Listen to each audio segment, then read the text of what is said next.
ಎಲ್ಲ ನಿಪ್ಪಟ್ಟನ್ನು ಹೀಗೆ ಫ್ರೈ ಮಾಡ್ಕೊಳ್ಳೋಣ.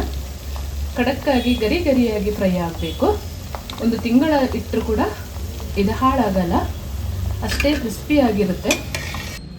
ತುಂಬ ರುಚಿಯಾದ ಅದ್ಭುತವಾದ ನಿಪ್ಪಟ್ಟು ಈ ರೀತಿಯಲ್ಲಿ ರೆಡಿಯಾಗಿದೆ. ನೀವು ನೋಡ್ಬೋದು ಎಷ್ಟು ಸಾಫ್ಟಾಗಿ ಕ್ರಿಸ್ಪಿಯಾಗಿದೆ ಅಂತ. ನಮಸ್ತೆ ಎಲ್ಲರಿಗೂ, ಎಲ್ಲರನ್ನು ಸುಸಿಸ್ ಕಿಚನ್ಗೆ ಸ್ವಾಗತ ಮಾಡಿಕೊಂಡು ಇವತ್ತು ಅದ್ಭುತವಾದ ಅಡುಗೆ ಮಾಡ್ತಾ ಇದ್ದೀನಿ. ಬನ್ನಿ ಹೇಗೆ ಮಾಡೋದು ನೋಡೋಣ. ನಾನು ಮಾಡುವ ಅಡುಗೆಗಳು ನಿಮಗೆ ಇಷ್ಟ ಆಗ್ತಿದ್ರೆ ದಯಮಾಡಿ ಸಬ್ಸ್ಕ್ರೈಬ್ ಮಾಡಿಕೊಂಡು ಪಕ್ಕದಲ್ಲೇ ಇರುವ ಬೆಲ್ ಬಟನ್ ಅನ್ನು ಕ್ಲಿಕ್ ಮಾಡಿಕೊಂಡು ನಿಮ್ಮ ಫ್ರೆಂಡ್ಸ್ ಅಂಡ್ ಫ್ಯಾಮಿಲಿಗೆ ಹೆಚ್ಚು ಶೇರ್ ಮಾಡಿ. ಇವತ್ತೊಂದು ರುಚಿಯಾದ ನಿಪ್ಪಟ್ಟನ್ನು ಮಾಡ್ಕೊಳ್ಳೋಣ. ಹಬ್ಬ ಎಲ್ಲ ಬರ್ತಾ ಇದೆ, ತುಂಬ ದಿಢೀರಂತ ಮಾಡ್ಕೊಳ್ಳುವಂಥ ಒಂದು ನಿಪ್ಪಟ್ಟು. ಹಾಗೆ ವಿಡಿಯೋ ಇಷ್ಟ ಆಯಿತು ಅಂತ ಹೇಳಿದ್ರೆ ಒಂದು ಲೈಕ್ ಮಾಡಿ ನಿಮ್ಮ ಫ್ರೆಂಡ್ಸ್ ಅಂಡ್ ಫ್ಯಾಮಿಲಿ ಜೊತೆ ಶೇರ್ ಮಾಡ್ಕೊಳ್ಳಿ. 1 ಕಪ್ಪಷ್ಟು ಒಂದು ಮೆಜರ್ಮೆಂಟಿಗೆ ತಗೊಳ್ಳಿ, ಗ್ಲಾಸ್ ಅಥವಾ ಬೌಲ್. 1 ಬೌಲಷ್ಟು ಅಕ್ಕಿ ಹಿಟ್ಟನ್ನು ಹಾಕ್ಕೊಳ್ತಾ ಇದ್ದೀನಿ. ಯಾವ ಬೌಲಲ್ಲಿ ನೀವು ಅಕ್ಕಿ ಹಿಟ್ಟು ತೊಗೊಂಡಿದ್ದೀರಾ ಅದೇ ಬೌಲಲ್ಲಿ ಒಂದು ಕಾಲು ಬೌಲಷ್ಟು ನೆಲಗಡಲೆ ಮತ್ತು ಹುರಿಗಡಲೆಯನ್ನು ಹಾಕ್ಕೊಳ್ಳೋಣ. ಅಕ್ಕಿ ಹಿಟ್ಟು ಮಾತ್ರ ತುಂಬ ನೈಸಾಗಿರಬೇಕು, ಸಾಫ್ಟಾಗಿ ಕಲಿಸ್ಕೊಳ್ಬೋದು. ಆವಾಗ ಇದನ್ನೊಂದು ಸೈಡ್ಗೆ ಇಟ್ಕೊಂಡು ಒಂದು ಮಿಕ್ಸಿ ಜಾರನ್ನು ತೊಗೊಂಡಿದ್ದೀನಿ. 1/4 ಕಪ್ಪಷ್ಟು ಹುರಿಗಡಲೆ ಹಾಕ್ಕೊಳ್ತಾ ಇದ್ದೀನಿ. 1/4 ಕಪ್ಪಷ್ಟು ಸ್ವಲ್ಪ ಬಿಸಿ ಮಾಡ್ಕೊಂಡಿದ್ದೀನಿ ಸಿಪ್ಪೆ ತೆಗಿಯೋಕ್ಕೆ. ಜಾಸ್ತಿ ರೋಸ್ಟ್ ಮಾಡ್ಕೊಳ್ಬಾರ್ದು ನೆಲಗಡಲೆನ, ಜಸ್ಟ್ ಆನ್ ಆ್ಯಂಡ್ ಆಫ್ ಮಾಡಿಕೊಂಡು ಹಾಕ್ಕೊಳ್ಳೋಣ. ಈ ಹದದಲ್ಲಿ ತರಿಯಾಗಿ ಆನ್ ಆ್ಯಂಡ್ ಆಫ್ ಮಾಡ್ಕೊಂಡಿರಬೇಕು, ನೈಸ್ ಮಾಡ್ಕೊಳ್ಬಾರ್ದು. ಇದನ್ನು ಅಕ್ಕಿ ಹಿಟ್ಟು ಜೊತೆ ಸೇರಿಸ್ಕೊಳ್ಳೋಣ. ನೀವು ನಿಪ್ಪಟ್ಟು ಜಾಸ್ತಿ ಮಾಡ್ಕೊಳ್ತೀರಾ ಅಂತ ಹೇಳಿದರೆ ಈ ಕ್ವಾಂಟಿಟಿನೇ ನೀವು ಜಾಸ್ತಿ ಮಾಡಿಕೊಂಡ್ರೆ ಆಯಿತು. 1 ರೆಕ್ಕೆಯಷ್ಟು ಕರಿಬೇವು ಸೊಪ್ಪನ್ನು ಕಟ್ ಮಾಡಿ ಇಟ್ಕೊಂಡಿದ್ದೀನಿ, ಅದನ್ನು ಸೇರಿಸ್ಕೊಳ್ಳೋಣ. ಸ್ವಲ್ಪ ಅಜವೈನನ್ನು ಕ್ರಷ್ ಮಾಡಿ ಹಾಕ್ಕೊಳ್ಳೋಣ. 1/4 ಟೀ ಸ್ಪೂನಷ್ಟು ಅಜವೈನನ್ನು ಕ್ರಷ್ ಮಾಡಿ ಹಾಕ್ಕೊಂಡ್ರೆ ಆಯಿತು. ಅರ್ಧ ಚಮಚದಷ್ಟು ಎಳ್ಳು, ಅರ್ಧ ಚಮಚದಷ್ಟು ಜೀರಿಗೆ ಸೇರಿಸ್ಕೊಳ್ಳೋಣ. 1 ಚಮಚದಷ್ಟು ಕಡಲೆ ಹಿಟ್ಟನ್ನು ಮಿಕ್ಸ್ ಮಾಡ್ಕೊಳ್ತೀನಿ, ಇದು ತುಂಬ ಚೆನ್ನಾಗಾಗುತ್ತೆ. ರುಚಿಗೆ ತಕ್ಕಷ್ಟು ಅಚ್ಚ ಖಾರದ ಪುಡಿ, ನಿಮ್ಮ ಖಾರಕ್ಕೆ ಅನುಗುಣವಾಗಿ ಹೆಚ್ಚು ಕಮ್ಮಿ ಮಾಡಿಕೊಳ್ಳಿ. ರುಚಿಗೆ ತಕ್ಕಷ್ಟು ಉಪ್ಪು ಪುಡಿ, ಚೆನ್ನಾಗಿ ಒಮ್ಮೆ ಮಿಕ್ಸ್ ಮಾಡ್ಕೊಳ್ಳೋಣ. ಆಮೇಲೆ ಎಣ್ಣೆ ಹಾಕ್ಕೊಂಡು ಕಲಿಸ್ಕೊಂಡ್ರೆ ಆಯಿತು. ಡ್ರೈ ಹಿಟ್ಟನ್ನು ಹೀಗೆ ಮಿಕ್ಸ್ ಮಾಡ್ಕೊಂಡು ಆದ ಮೇಲೆ ಒಂದು 2 ಚಮಚದಷ್ಟು ಎಣ್ಣೆ ಹಾಕ್ಕೊಳ್ಳೋಣ. ಎಣ್ಣೆ ಬಿಸಿ ಮಾಡೋದಂತ ಬೇಡ, ಹಾಗೆ ಹಾಕ್ಕೊಂಡ್ರೆ ಆಯಿತು. 2 ಚಮಚದಷ್ಟು ಎಣ್ಣೆ ಹಾಕ್ಕೊಳ್ತಾ ಇದ್ದೀನಿ. ಎಣ್ಣೆ ಮತ್ತು ಅಕ್ಕಿ ಹಿಟ್ಟು ಚೆನ್ನಾಗಿ ಹೊಂದಾಣಿಕೆ ಆಗುವಷ್ಟು ಮಿಕ್ಸ್ ಮಾಡ್ಕೊಳ್ಬೇಕು. ಟೇಸ್ಟ್ ನೋಡಿಕೊಂಡು ಉಪ್ಪು ಅಥವಾ ಖಾರ ಬೇಕಿದ್ರೆ ಹಾಕ್ಕೊಳ್ಳಿ. ಹಿಟ್ಟನ್ನು ಕಲಸಿ ಕೈಯಲ್ಲಿ ಈ ಥರ ಮುದ್ದೆ ಮಾಡುವ ಹದಕ್ಕೆ ಕಲಸಿರಬೇಕು.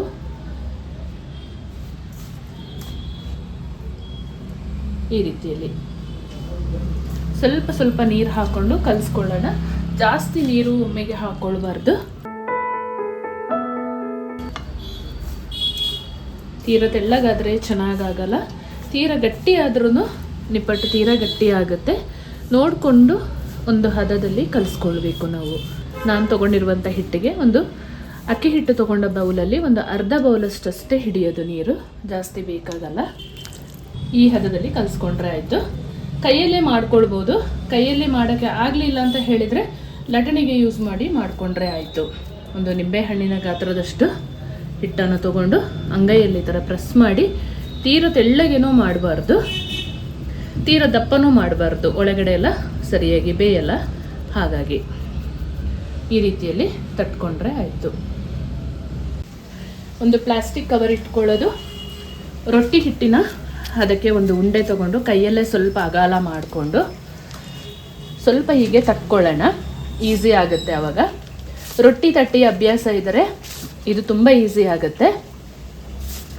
ಆಮೇಲೆ ಲಟ್ಟಣಿಗೆಯಿಂದ ಒಂದೇ ಸಮ ಲಟ್ಟಿಸ್ಕೊಂಡ್ರೆ ಸುಲಭವಾಗಿ ನಿಪ್ಪಟ್ಟನ್ನು ಮಾಡ್ಬೋದು. ಎಷ್ಟು ಬೇಕಾದರೂ ಮಾಡ್ಬೋದು. ಮಧ್ಯದಿಂದ ಹೀಗೆ ತಳ್ಕೊಳ್ಳೋದು, ಆಮೇಲೆ ಲಟ್ಟಣಿಗೆಯಿಂದ ಈ ರೀತಿಯಲ್ಲಿ ಸಮ ಮಾಡಿಕೊಂಡ್ರೆ ಆಯಿತು. ಇದು ಬಹಳ ಸುಲಭ ವಿಧಾನ. ಇದು ನೀವೊಂದ್ಸಲ ಮನೆಯಲ್ಲಿ ಟ್ರೈ ಮಾಡಿ ಈ ವಿಧಾನನ. ಸೈಡಲ್ಲೆಲ್ಲ ಒಡೆದೋದ್ರೆ ಏನೂ ತಲೆ ಕೆಡಿಸ್ಕೊಳ್ಬೇಡಿ. ಈ ರೀತಿಯಲ್ಲಿ ಆಮೇಲೆ ಒಂದು ಕ್ಯಾಪ್ ಸಹಾಯದಿಂದ ಕಟ್ ಮಾಡಿಕೊಳ್ಳುವಂಥದ್ದು.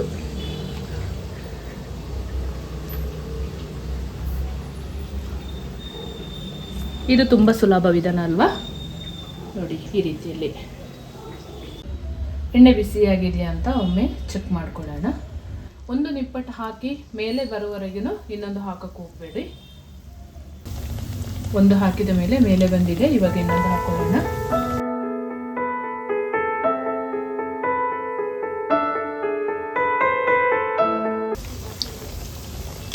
ನಿಧಾನವಾಗಿ ಬೇಯಿಸ್ಕೊಳ್ಬೇಕು. ಈ ರೀತಿಯಲ್ಲಿ ಎಲ್ಲ ನಿಪ್ಪಟ್ಟು ಮೇಲೆ ಬಂದ ಮೇಲೆ ಒಂದೊಂದೇ ಹಾಕ್ಕೊಳ್ಬೇಕು. ತಳ ಬಿಟ್ಟು ಬರಬೇಕು, ಕದಲಿಸಕ್ಕೆ ಹೋಗಬೇಡಿ. ಇದನ್ನು ಉಲ್ಟಾ ಮಾಡಿ ಬೇಯಿಸ್ಕೊಳ್ಳುವಂಥದ್ದು.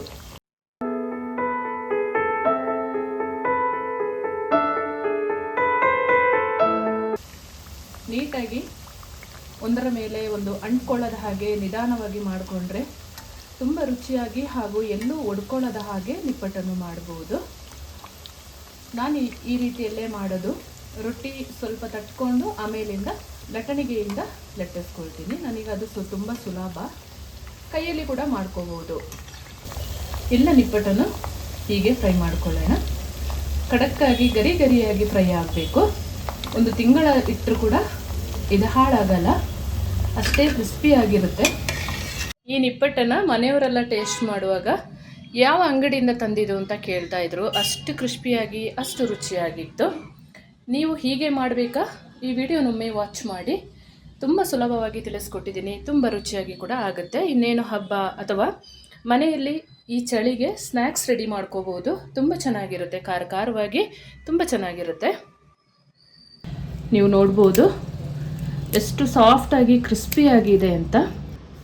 ತುಂಬ ಅದ್ಭುತವಾಗಿರುತ್ತೆ. ನೀವು ಒಮ್ಮೆ ಟ್ರೈ ಮಾಡಿ. ಹೇಗೆ ಬಂತು ಕಮೆಂಟಲ್ಲಿ ತಿಳಿಸೋದನ್ನು ಮರಿಬೇಡಿ. ನಿಮ್ಮ ಕಮೆಂಟ್ ಓದಲು ನಾನು ಕಾಯ್ತಾ ಇರ್ತೇನೆ. ನಿಮ್ಮ ಫ್ರೆಂಡ್ಸ್ ಆ್ಯಂಡ್ ಫ್ಯಾಮಿಲಿಗೆ ಹೆಚ್ಚು ಶೇರ್ ಮಾಡಿ. ಹಾಗೆ ಈ ವಿಡಿಯೋ ಇಷ್ಟ ಆದರೆ ಒಂದು ಲೈಕ್ ಮಾಡೋದನ್ನು ಮರಿಬೇಡಿ. ಮುಂದೆ ಅದ್ಭುತವಾದ ಹೊಸ ಅಡುಗೆಯೊಂದಿಗೆ ನಿಮ್ಮನ್ನು ಭೇಟಿ ಮಾಡ್ತೀನಿ. ಅಲ್ಲಿವರೆಗೂ ತುಂಬ ಹೃದಯದ ಧನ್ಯವಾದಗಳು.